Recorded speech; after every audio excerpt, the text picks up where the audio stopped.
ನಮಸ್ಕಾರ ಸ್ನೇಹಿತರೆ, 2026ಕ್ಕೆ ಪಶ್ಚಿಮ ಬಂಗಾಳದಲ್ಲಿ ವಿಧಾನಸಭಾ ಚುನಾವಣೆ ನಡೆಯಲಿಕ್ಕಿದೆ. ಈ ವಿಧಾನಸಭಾ ಚುನಾವಣೆಗೆ ಈಗಾಗಲೇ ಬಿಜೆಪಿ ಮತ್ತೆ ತೃಣಮೂಲ ಕಾಂಗ್ರೆಸ್ ಬಹಳಷ್ಟು ತಯಾರಿಯನ್ನು ನಡೆಸ್ತಾ ಇದೆ.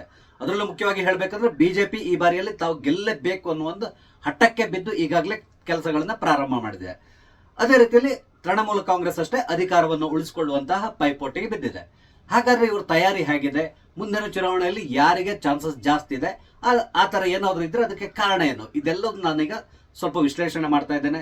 ಸ್ನೇಹಿತರೆ, ನಿಮ್ಮೆಲ್ಲರೂ ಕಾಫಿ ಐತಿ ಯೂಟ್ಯೂಬ್ ಚಾನಲ್ಗೆ ಸ್ವಾಗತಿಸ್ತಾ ಇದ್ದೇನೆ. ಸ್ನೇಹಿತರೆ, ಪಶ್ಚಿಮ ಬಂಗಾಳ ನಿಮ್ಗೆ ಗೊತ್ತಿದೆ, ಅಲ್ಲಿ ಸತತವಾಗಿ 34 ವರ್ಷ ಕಮ್ಯುನಿಸ್ಟ್ ಪಕ್ಷ ಆಡಳಿತವನ್ನು ನಡೆಸಿತ್ತು. ಈ 34 ವರ್ಷದ ಆಡಳಿತವನ್ನ ಬ್ರೇಕ್ ಮಾಡಿದವರು ತೃಣಮೂಲ ಕಾಂಗ್ರೆಸ್ನ ಮಮತಾ ಬ್ಯಾನರ್ಜಿ ಮೊದಲು ಕಾಂಗ್ರೆಸ್ನಲ್ಲಿದ್ದರು. ನಂತರ ಕಾಂಗ್ರೆಸ್ ಅನ್ನ ಬಿಟ್ಟು ಅವರು ಅವ್ರದ್ದೇ ಆದ ಪಕ್ಷ ಅಂತ ಟಿಎಂಸಿ ಅಂದ್ರೆ ತೃಣಮೂಲ ಕಾಂಗ್ರೆಸ್ ಅಂತ ಹೇಳಿ ಪ್ರಾರಂಭ ಮಾಡಿದ್ರು. 2011ರಲ್ಲಿ ಪ್ರಥಮ ಬಾರಿಗೆ ಅವರು ಅಲ್ಲಿ ಗೆಲುವನ್ನ ಸಾಧಿಸಿದ್ರು. ಆ ಮುಖಾಂತರ ಮುಖ್ಯಮಂತ್ರಿ ಆದ್ರು. 2011ರಿಂದ ಸತತವಾಗಿ ಅವರು ಅಲ್ಲಿ ಮುಖ್ಯಮಂತ್ರಿಯಾಗಿ ಕಾರ್ಯನಿರ್ವಹಿಸ್ತಾ ಇದ್ದಾರೆ. ಇದೀಗ ಅವರು 3ನೇ ಟರ್ಮ್ ಅನ್ನ ಮುಗಿಸ್ತಾ ಇದ್ದಾರೆ. ಅದೇ ರೀತಿಯಲ್ಲಿ 4ನೇ ಟರ್ಮಿಗೆ ಕೂಡ ತಾನೇ ಮುಖ್ಯಮಂತ್ರಿ ಆಗ್ಬೇಕು ಅಂತ ಹೇಳ್ಕೊಂಡು ಎಲ್ಲಾ ರೀತಿಯಾದಂತಹ ಪ್ರಯತ್ನಕ್ಕೆ ಇಳಿದಿದ್ದಾರೆ ಮಮತಾ ಬ್ಯಾನರ್ಜಿ ಅವರು. ಪಶ್ಚಿಮ ಬಂಗಾಳವನ್ನ ಏನಾದ್ರೂ ಉದ್ಧಾರ ಮಾಡಿದ್ದಾರೆ ಅಂತ ಹೇಳಿದ್ರೆ ಅಂತಹ ಯಾವುದೇ ರೀತಿಯಾದಂತಹ ಉದ್ಧಾರವನ್ನಲ್ಲಿ ಮಾಡಲಿಲ್ಲ. ಅದಕ್ಕೆ ಬದಲಾಗಿ ತಾನು ಗೆಲ್ಲಕ್ಕೆ ಏನೆಲ್ಲ ಬೇಕೋ ಅದೆಲ್ಲದನ್ನು ಅವ್ರು ಮಾಡ್ಕೊಂಡ್ ಬಂದಿದ್ದಾರೆ. ಈ ಹಿಂದೆ ಕಮ್ಯುನಿಸ್ಟ್ ಪಕ್ಷ ಇರುವಾಗ ಅವ್ರು ಏನ್ ಮಾಡ್ತಾ ಇದ್ರು ಅದನ್ನೇ ಅವ್ರು ಕಂಟಿನ್ಯೂ ಮಾಡ್ಕೊಂಡು ಬಂದಿದ್ದಾರೆ ಹೊರತು ಬೇರೆ ಯಾವುದೇ ರೀತಿಯಾದಂತಹ ಡಿಫ್ರೆನ್ಸ್ ಇಲ್ಲ. ಅಂದ್ರೆ ಅದರಲ್ಲಿ ಮುಖ್ಯವಾಗಿ ಹೇಳ್ಬೇಕಂದ್ರೆ ಓಲೈಕೆ ರಾಜಕಾರಣ. ಮುಸಲ್ಮಾನರನ್ನ ಅತಿಯಾಗಿ ಓಲೈಸ್ಕೊಂಡು ಬಂದಂತಹ ಪಾರ್ಟಿಗಳೇನಾದ್ರೆ ಕಾಂಗ್ರೆಸ್, ಕಮ್ಯುನಿಸ್ಟ್ ಪಕ್ಷ, ಅದೇ ರೀತಿಯಲ್ಲಿ ಈಗ ತೃಣಮೂಲ ಕಾಂಗ್ರೆಸ್. ಇವ್ರು ಮೂವರು ಅಷ್ಟೇ ಮೊದಲಿಂದಾನು ಮುಸಲ್ಮಾನರನ್ನ ಓಲೈಕೆ ಮಾಡ್ಕೊಂಡೆ ರಾಜಕಾರಣ ಮಾಡ್ಕೊಂಡ್ ಬಂದವರು. ಅದರಲ್ಲೂ ಮುಖ್ಯವಾಗಿ ಹೇಳಬೇಕು ಅಂದ್ರೆ ಪಶ್ಚಿಮ ಬಂಗಾಳ ಬಾಂಗ್ಲಾದೇಶದೊಂದಿಗೆ ಗಡಿಯನ್ನು ಹೊಂದಿದೆ. ಇಲ್ಲಿ ಏನ್ ನಡೀತಾ ಇದೆ, ಬಹಳಷ್ಟು ಜನ ಬಾಂಗ್ಲಾದೇಶದಿಂದ ಅಕ್ರಮವಾಗಿ ಭಾರತ ದೇಶದೊಳಗಡೆ ಎಂಟರ್ ಆಗ್ತಾರೆ. ಅವ್ರು ಬರ್ಲಿಕ್ಕಿರುವಂತಹ ಬಹುದೊಡ್ಡದಾದಂತಹ ಹೆದ್ದಾರಿ ಅಂತ ಹೇಳಿದ್ರೆ ಅದು ಪಶ್ಚಿಮ ಬಂಗಾಳ.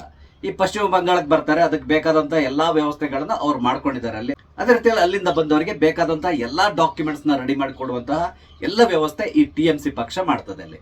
ಆ ಮುಖಾಂತರ ಒಂದು ವೋಟ್ ಬ್ಯಾಂಕ್ ನಲ್ಲಿ ಸೃಷ್ಟಿ ಮಾಡ್ಕೊಂಡು ಕೂತ್ಕೊಂಡಿದ್ದಾರೆ. ಒಂದು ಮೂಲಗಳ ಪ್ರಕಾರ ಪ್ರತಿ ಬಾರಿ ಚುನಾವಣೆಯನ್ನ ಗೆಲ್ಲಲಿಕ್ಕೆ ಮಮತಾ ದೀದಿ ಅವರು ಉಪಯೋಗಿಸ್ಕೊಳ್ತಾ ಇರೋದು ಇದೇ ವೋಟ್ ಬ್ಯಾಂಕ್ ಅನ್ನ ಅಂತೇಳಿ ಹೇಳ್ತಾರೆ. ಅಂದ್ರೆ ಈ ಅಕ್ರಮ ವಲಸಿಗರ ಮತವನ್ನೇ ಪಡ್ಕೊಂಡು ಮಮತಾ ದೀದಿ ಅವರು ಪ್ರತಿ ಬಾರಿ ಜಯವನ್ನ ಗಳಿಸ್ತಾ ಇದ್ದಾರೆ ಅಂತಕೊಂಡು ಹೇಳ್ತಾ ಇದ್ದಾರೆ.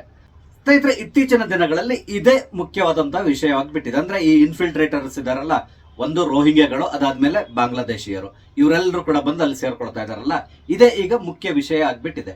ಅಂದ್ರೆ ಚುನಾವಣೆ ಸಂದರ್ಭದಲ್ಲಿ ಈ ವಿಷಯ ಮುಖ್ಯವಾಗಿ ಕಾಣಿಸ್ಕೊಳ್ಳುವಂತ ಸಾಧ್ಯತೆ ಇದೆ.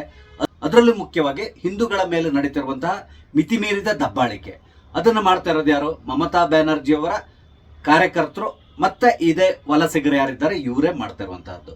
ಆ ಮುಖಾಂತರ ಹಿಂದೂಗಳನ್ನ ಒಕ್ಕಲೆಬ್ಬಿಸುವಂತ ಪ್ರಯತ್ನ ಕೂಡ ನಡೀತಾ ಇದೆ. ಇತ್ತೀಚಿನ ದಿನಗಳಲ್ಲಿ ಇದು ಬಹಳ ಜಾಸ್ತಿ ಆಗ್ತಾ ಇದೆ ಅಂತ ಕೂಡ ಹೇಳ್ತಾ ಇದ್ದಾರೆ.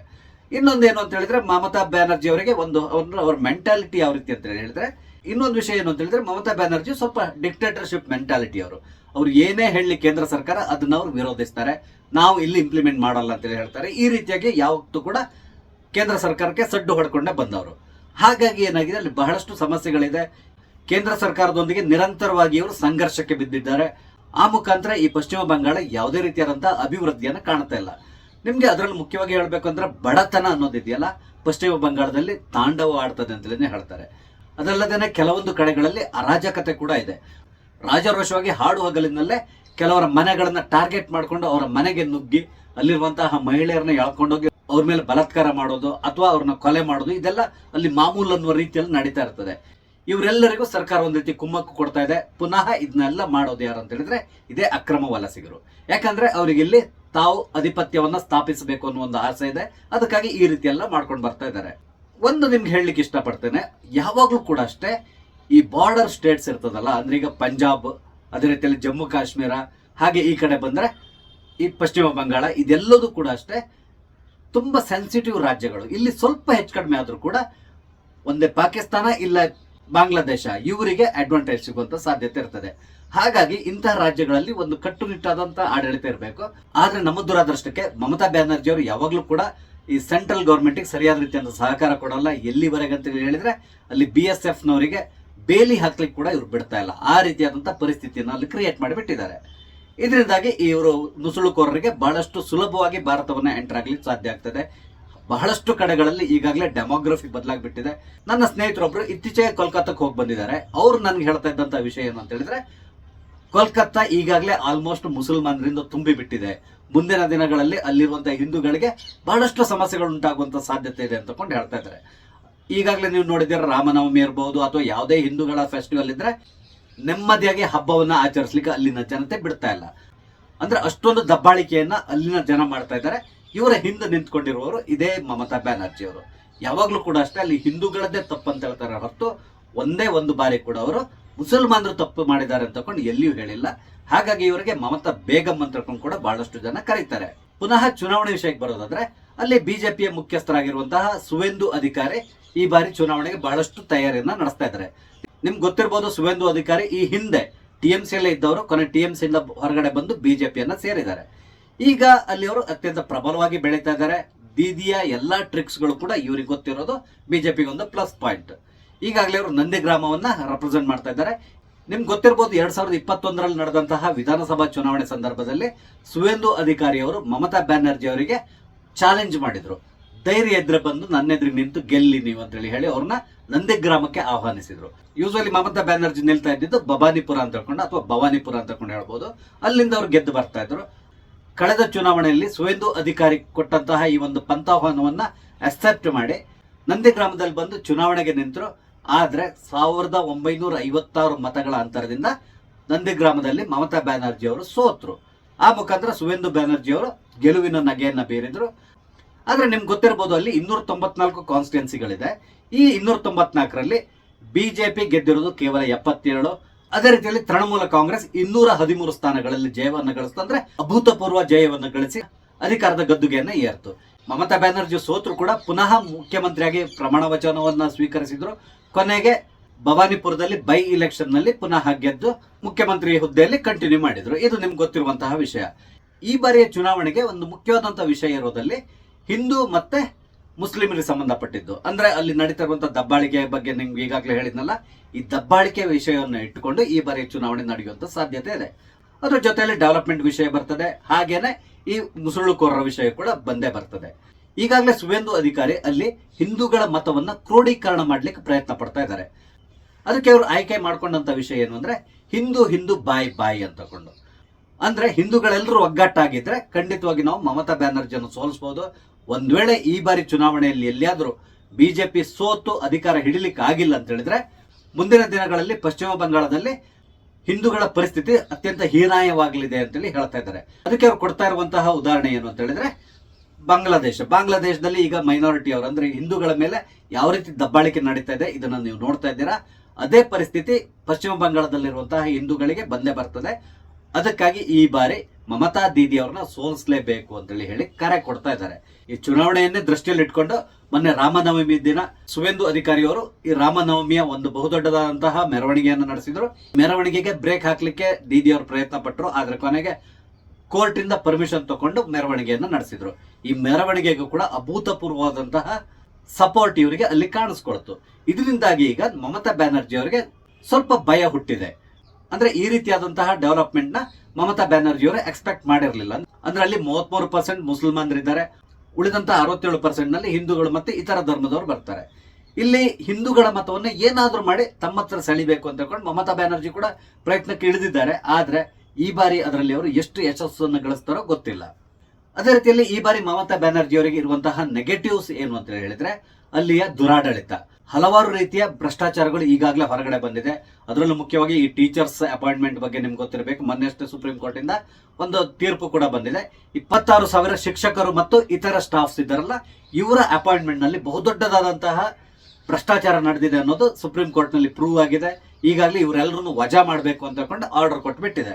ಆದ್ರೆ ಮಮತಾ ಬ್ಯಾನರ್ಜಿ ಅವರು ಸುಪ್ರೀಂ ಕೋರ್ಟ್ಗೆ ಸಡ್ಡು ಹೊಡೆದು ನಿಂತಿದ್ದಾರೆ.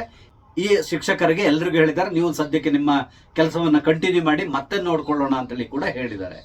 ಇದೊಂದು ಭ್ರಷ್ಟಾಚಾರದ ಹಗರಣ ಇವ್ರ ತಲೆ ಮೇಲಿದೆ. ಇದ್ರ ಜೊತೆಯಲ್ಲಿ ಸಂದೇಶ್ ಕಾಲಿಯಲ್ಲಿ ನಡೆದಂತಹ ಅವ್ಯಾಹತ ಅತ್ಯಾಚಾರಗಳು, ಈ ಅತ್ಯಾಚಾರವನ್ನ ಮಾಡ್ತಾ ಇದ್ದವನು ಬೇರೆ ಯಾರು ಅಲ್ಲ, ಮಮತಾ ಬ್ಯಾನರ್ಜಿ ಅವರ ಅತ್ಯಂತ ಆತ್ಮೀಯ ಅಂತ ಹೇಳ್ಕೊಂಡು ಕೂಡ ಹೇಳ್ತಾ ಇದ್ದಾರೆ. ಆ ಕೇಸ್ ಕೂಡ ಈಗ ಕೋರ್ಟ್ ನಲ್ಲಿ ನಡೀತಾ ಇದೆ. ನಂತರ ಇನ್ನೊಂದು ಆರ್ಜಿಕರ್ ಮೆಡಿಕಲ್ ಕಾಲೇಜ್ ನಲ್ಲಿ ನಡೆದಂತಹ ಅತ್ಯಾಚಾರ ಮತ್ತು ಕೊಲೆ, ಇದು ಕೂಡ ಮಮತಾ ಬ್ಯಾನರ್ಜಿ ಅವರಿಗೆ ಬಹಳಷ್ಟು ಸಮಸ್ಯೆಗಳನ್ನು ತಂದೊಡ್ತಾ ಇದೆ. ಅಂದ್ರೆ ಅಲ್ಲಿಯ ಜನ ಈಗ ಮಮತಾ ಬ್ಯಾನರ್ಜಿ ಅವರ ವಿರುದ್ಧವಾಗಿ ಮಾತಾಡಲಿ ಶುರು ಮಾಡಿದ್ದಾರೆ. ಈಗಾಗಲೇ 3 ಟರ್ಮ್ ಅವ್ರು ಕಂಪ್ಲೀಟ್ ಮಾಡ್ತಾ ಇದ್ದಾರೆ. ಹಾಗಾಗಿ ಸಹಜವಾಗಿ ಅಲ್ಲಿ ಆಡಳಿತ ವಿರೋಧಿ ಅಲೆ ಕಾಣ್ಲಿಕ್ಕೆ ಸಿಗ್ತಾ ಇದೆ. ಮಮತಾ ಬ್ಯಾನರ್ಜಿ ಅವರ ಇನ್ನೊಂದು ಟ್ಯಾಕ್ಟಿಕ್ಸ್ ಏನು ಅಂತ ಹೇಳಿದ್ರೆ, ಅಂದ್ರೆ ಒಂದು ಟ್ರಿಕ್ ಏನು ಅಂತ ಹೇಳಿದ್ರೆ, ಚುನಾವಣೆ ಗೆಲ್ಲಲಿಕ್ಕೆ ಹಲವಾರು ಬೆಂಗಾಳಿ ಆಕ್ಟರ್ಸ್ ಗಳನ್ನ ಈ ಚುನಾವಣಾ ಕಣಕ್ಕೆ ಇಳಿಸ್ಬಿಡೋದು. ಗೊತ್ತಿರ್ತಾರೆ, ಸೆಲೆಬ್ರಿಟೀಸ್ ಸಾಮಾನ್ಯವಾಗಿ ಜನರವರಿಗೆ ಓಟನ್ನ ಹಾಕ್ತಾರೆ, ಆ ಮುಖಾಂತರ ಗೆಲುವನ್ನ ಸಾಧಿಸ್ತಾರೆ. ಗೆದ್ದ ಮೇಲೆ ಏನ್ ಕೆಲಸ ಮಾಡ್ತಾರೋ ದೇವರಿಗೆ ಗೊತ್ತು. ನಿಮ್ಗೆ ಗೊತ್ತಿರಬೇಕು, ಕಳೆದ ಬಾರಿ ಪಾರ್ಲಿಮೆಂಟ್ ಚುನಾವಣೆಯಲ್ಲಿ ಯೂಸುಫ್ ಪಠಾಣ್ ಅವ್ರನ್ನ ನಿಲ್ಸಿದ್ರು, ಮಾಜಿ ಕ್ರಿಕೆಟಿಗ. ಆದ್ರೆ ಇವ್ರು ಗೆದ್ದ ಮೇಲೆ ಇಲ್ಲಿವರೆಗೂ ಕೂಡ ಸದನದಲ್ಲಿ ಮಾತಾಡಿದ್ದನ್ನ ನಾನು ಕೇಳಿಲ್ಲ, ಅಥವಾ ಅವ್ರ ಬಗ್ಗೆ ಎಲ್ಲಿಯೂ ಕೂಡ ಒಂದೇ ಒಂದು ಸಣ್ಣ ಪುಟ್ಟ ಸ್ಟೇಟ್ಮೆಂಟ್ ಕೊಟ್ಟಿರುವಂತಹದ್ದು ಇನ್ನೊಂದು ಎಲ್ಲಿಯೂ ಕೂಡ ನಾನು ಓದಿಲ್ಲ. ಅಂದ್ರೆ ಇಂಥವ್ರನ್ನ ಇವ್ರು ಆರಿಸಿ ಕಳಿಸ್ತಾರೆ. ಅವರು ಏನು ಕೆಲಸ ಮಾಡಲ್ಲ. ಆದ್ರೆ ದೀದಿಗೆ ಗೊತ್ತಿದೆ, ಈ ರೀತಿ ಸೆಲೆಬ್ರಿಟಿಗಳನ್ನ ನಿಲ್ಸಿದ್ರೆ ಒಂದಿಷ್ಟು ಜನ ಮತ ಹಾಕ್ತಾರೆ ಅಂತೇಳಿ. ಈ ಬಾರಿ ಚುನಾವಣೆಯಲ್ಲಿ ಕೂಡ ಅದೇ ರೀತಿಯಾದಂತಹ ಒಂದು ಟೆಕ್ನಿಕ್ ನ ಇವರು ಯೂಸ್ ಮಾಡೇ ಮಾಡ್ತಾರೆ. ಇದಲ್ಲದೇನೆ ಪಕ್ಷದೊಳಗಡೆ ಕೂಡ ಹಲವಾರು ಸಮಸ್ಯೆಗಳಿದೆ. ಈಗಾಗಲೇ ಇವರು ಅಳಿಯನಾಗಿರುವಂತಹ ಅಭಿಷೇಕ್ ಬ್ಯಾನರ್ಜಿ ಮಮತಾ ಬ್ಯಾನರ್ಜಿ ಅವ್ರನ್ನ ಸೈಡ್ ಲೈನ್ ಮಾಡ್ಲಿಕ್ಕೆ ಪ್ರಯತ್ನಿಸ್ತಾ ಇದ್ದಾನೆ. ಅಂದ್ರೆ ಮುಂದಿನ ಚುನಾವಣೆಯಲ್ಲಿ ಒಂದ್ ವೇಳೆ TMC ಅನ್ನೋರು ಬಹುಮತವನ್ನ ಪಡೆದ್ರೆ ನನ್ನನ್ನೇ ಮುಖ್ಯಮಂತ್ರಿ ಮಾಡ್ಬೇಕು ಅಂತ ತಕೊಂಡು ಆತ ಈಗಾಗಲೇ ದೀದಿಗೆ ಪ್ರೆಷರ್ ಅನ್ನ ಹಾಕ್ತಾ ಇದ್ದಾನೆ ಅಂತ ತಕೊಂಡು ಕೂಡ ಹೇಳ್ತಾ ಇದ್ದಾರೆ. ಅಂದ್ರೆ ಇಲ್ಲಿ ಪಕ್ಷದ ಒಳಗಡೆ ಯಾವುದು ಕೂಡ ಸರಿ ಇಲ್ಲ ಅನ್ನೋದು ಕೂಡ ಎಲ್ರಿಗೂ ಗೊತ್ತಾಗ್ತಾ ಇದೆ.